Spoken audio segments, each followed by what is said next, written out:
துரை ரெட்டம் அவர்களே, நீங்கள் கூறுங்கள். நான் பாராளுமன்ற உறுப்பினர்களிடம் ஒரு கேள்வியை கேட்டிருந்தேன். அதாவது விடுதலை புலிகள் ஒரு சந்தர்ப்பத்தில் கூறிய விடயத்தை நான் கேட்டு அந்த கேள்வியை தான் உங்களிடம் கேட்கப் போகிறேன்.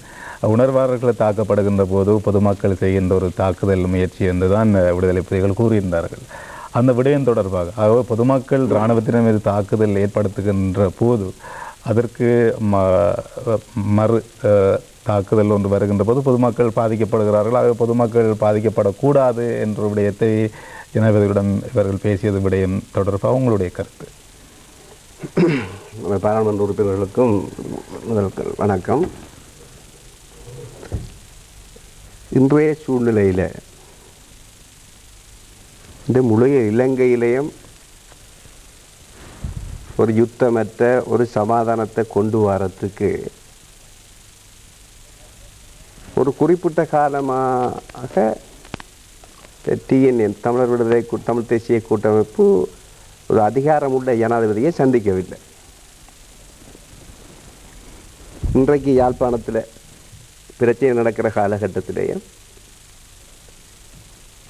நேற்று இணைய நாடுகள் கூடிய ஒரு முடிவெடுத்து அந்த முடிவுகளை அறிவிக்கிற காலகட்டத்திலேயே புதிய ஜனாதிபதி தெரிவு செய்யப்பட்டு பாராளுமன்றத்தில் இன்றைக்கு கூட யாழ்ப்பாணத்தில் நடந்த விஷயங்களை கண்டித்து சம்பவங்கள் நடக்கிற வேளையில் கூட இன்றைக்கு திரு ஜனாதிபதி அவர்கள் தமிழ் தேசிய கூட்டமைப்பை சந்தித்து பேசிய விஷயம் என்றது என்னை பொறுத்தவரையில் ஒரு பாராட்டக்கூடிய விடயம்.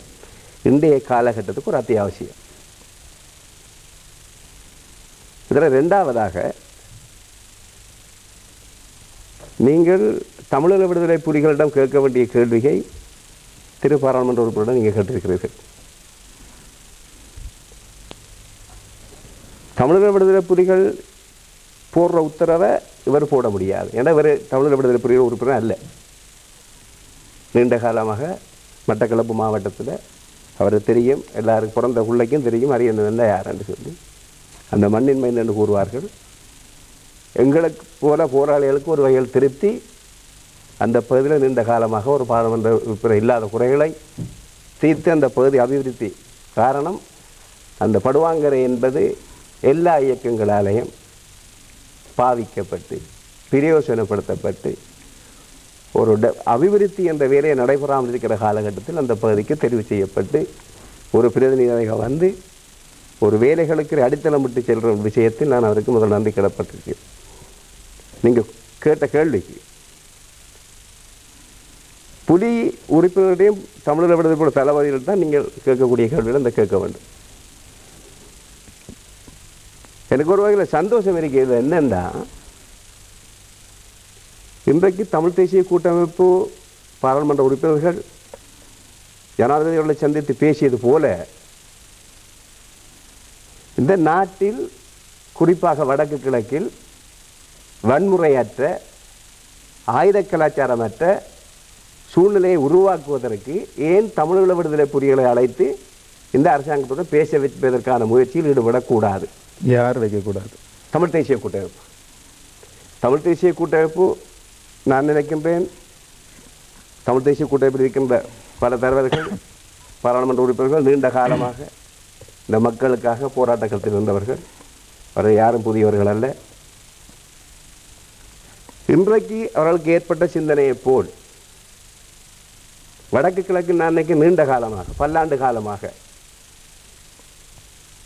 இன முரண்பாடுகள், கலாச்சார முரண்பாடுகள், ஆயுத ரீதியான வன்முறைகள், மனித உரிமை மீறல்கள், பலதரப்பட்ட விஷயங்கள் நடந்து கொண்டிருக்கிற வேளையில் புலிகள் கடந்த ஒஸ்லோ மாநாட்டுக்கு பின் எந்த பேச்சுவார்த்தையிலும் புலிகள் தமிழக விடுதலை புலிகள் ஈடுபடவில்லை.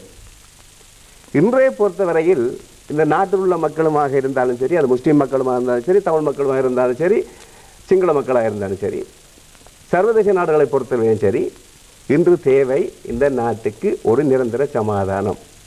இந்த நிரந்தர சமாதானம் என்பது தமிழ் பேசும் மக்கள், குறிப்பாக முஸ்லீம் மக்களும் தமிழ் மக்களும், இவை இரண்டோருடையும் ஒன்றாக பிணைக்கப்பட்ட அரசியல் பங்கீடு விஷயத்தில் தங்கியிருக்கின்றன.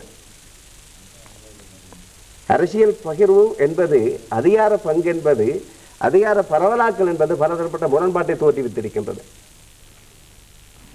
இந்த நேரத்தில் எமக்கு தேவை நிரந்தர சமாதானமாக இருந்தால் அந்த நிரந்தர சமாதானத்துடன் ஒன்றை ஒன்று பிணைக்கப்பட பிரிக்க முடியாத அரசியல் அதிகார பங்கீடு. அந்த வகையில் தமிழ் பேசும் மக்கள் என்று சொல்லப்படும் போது தமிழ் மக்களும் முஸ்லிம் மக்களுக்கான அதிகார பங்கீடு வழங்கப்பட்டு அவர்கள் பிரச்சனை தீர்க்கப்பட வேண்டும். அதற்கு முதற்கட்டமாக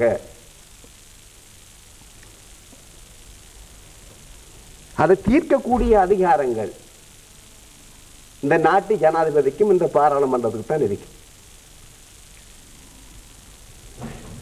பல அயல் நாடுகள் இப்ப தலையிடுது எங்களோட விஷயத்துல. ஜப்பான் இருக்கலாம், நோர்வே இருக்கலாம், வேறு வேறு நாடுகள் இருக்கு.